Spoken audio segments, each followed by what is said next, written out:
Satpur pipeline रोडवरील रामेश्वर नगर परिसरात काल दुपारी 2:30च्या सुमारास गंभीर अपघात झाला.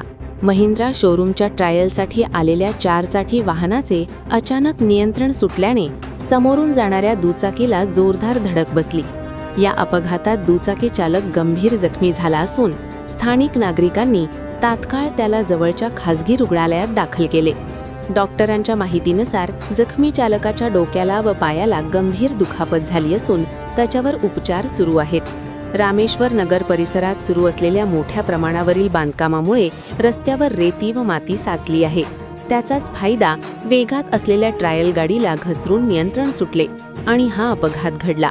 या प्रकरणी गंगापूर पोलीस ठाण्यात गुन्हा नोंदवण्याची प्रक्रिया सुरू असून पुढील तपास पोलीस करत आहेत. दरम्यान रस्त्याची दुरवस्था आणि पसरलेली खडी वाहन चालकांसाठी मोठा धोका ठरत असल्याचे नागरिकांचे म्हणणे आहे. 24 नाशिक एक्सप्रेस न्यूज, नाशिक.